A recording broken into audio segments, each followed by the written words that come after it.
Noel reads the note left by his companion, Lloyd. Apparently, Lloyd made some bad investments and found himself in debt to dangerous people, so he decided to use the team's funds to pay off his debt and escape with Tanya. Upon learning this, Noel starts laughing uncontrollably. Walter, confused, asks what's so funny. Noel explains that it's amusing how far their companions have fallen. Then, he asks how Walter got the note. Walter explains that he heard about a job at a bar the previous night, so he went to speak with Lloyd. Instead, the landlord handed him the note, and Lloyd's room was already empty. Lloyd had left about 2 hours before, around 8 o'clock. Noel quickly deduces that Lloyd and Tanya escaped the city just before the gates closed. Now, it's 9:30 a.m., and it's been nearly 12 hours since they fled, clearly a poor attempt to buy themselves time. Noel suggests checking the city's departure records to find out which gate they used and where they're headed. He knows they didn't rent a horse since that would have required time and paperwork, so they must have fled on foot. Walter agrees and is eager to chase them down,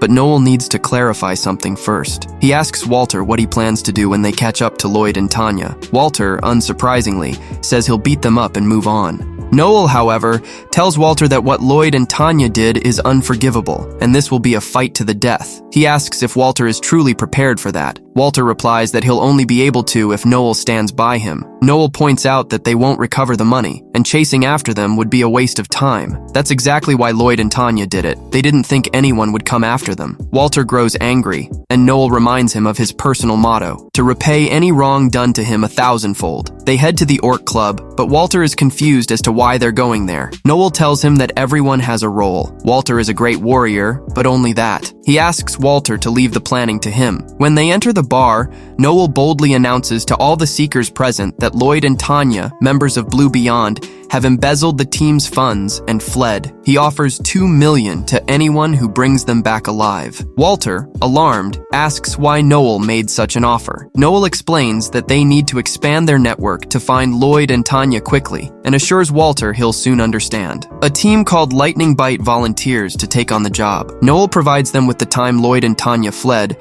and suspects they escaped on foot. The leader of Lightning Bite confidently assures him they'll handle it with ease, and the team sets off to search. As word spreads, several other teams also take on the mission, though one group in the back remains unmoved. This catches Noel's attention, and he begins to wonder if he miscalculated. At that moment, an old seeker approaches him, asking for more details about the job. This confirms to Noel that everything is proceeding as planned. Once outside the bar, the old seeker informs them that he saw Lloyd and Tanya leave last night and has a good idea of where they might be heading. Walter demands he tell them, but the old man refuses to reveal anything without payment. He wants the $2 million reward. Noel offers him $1 million, knowing that the old man's team doesn't stand a chance against Lloyd. The old man pushes for at least $1.5 million, but Noel holds firm, refusing to pay more than his original offer. Desperate for cash, the old man agrees and tells them he saw Lloyd and Tanya heading toward Varley, leaving through the south gate. He suggests they may have stopped in Carno village. With this information,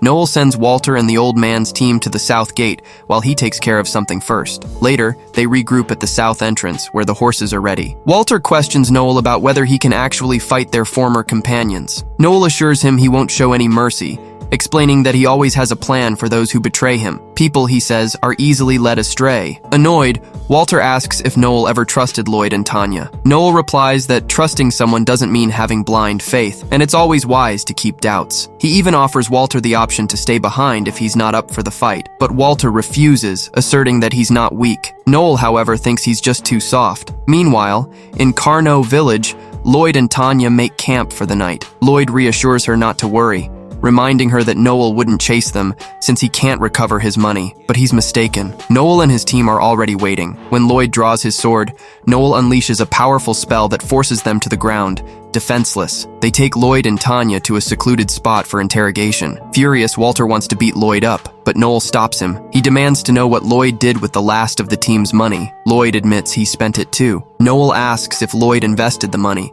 but Lloyd shamefully confesses he lost it gambling. Everything becomes clear. Lloyd didn't make bad investments. He gambled and got into debt with dangerous people. Lloyd admits that he hadn't meant for things to spiral out of control, but by the time he realized it, he was drowning in debt. He also complains about being burdened with all the responsibilities of leadership, while others only enjoy the privileges. Noel kicks Lloyd in the face, reminding him that he asked to be leader and therefore can't complain now. He continues stomping on him as Lloyd begs for mercy. Tanya, terrified, pleads for Noel to stop. Noel asks if she wants to take Lloyd's punishment in his place and warns her that he won't go easy just because she's a woman. Under the pressure of Noel's spell, Tanya confesses that she too lost the team's money gambling, and she blames Lloyd for not letting her continue when she was certain she could win it all back. As the spell wears off, Tanya accuses Noel of illegally manipulating her mind, but Noel retorts that they're thieves, and under the law, he's allowed to use mind control to extract confessions from criminals. He informs them they'll be sentenced to prison,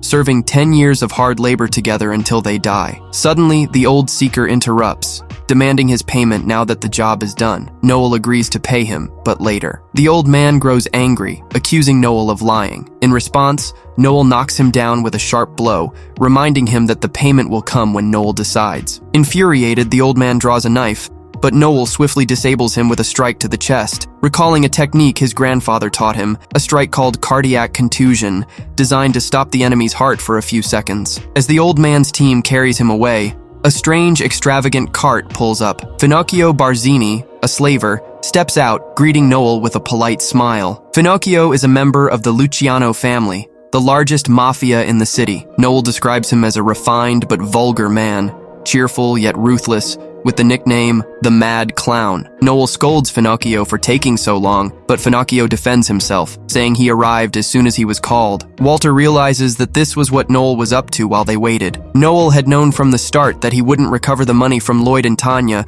so he planned to sell them as slaves to recoup the loss. When they hear this, Lloyd and Tanya vehemently refuse, but Noel coldly tells them it's better than prison, where few survive. He even tries to soften the blow by saying they might get a decent master. Finocchio inspects them, sets a price, and offers 6 million filis. Noel, unimpressed, thinks it's too low. Finocchio explains that it's a bad time to sell slaves. The church is about to pass an anti-poverty law targeting slave buyers, and the market is weak. Noel, surprised, realizes that not even the mafia dares challenge the church's authority. Still, he demands 11 million. Pleased with the deal, Finocchio prepares to pay, but Noel raises the price to 12 million. Finocchio protests, but Noel continues pushing, raising it to 13 million, then 15 million. Finocchio, now frustrated, grabs Noel, asking what he's trying to pull. Noel then proposes a deal.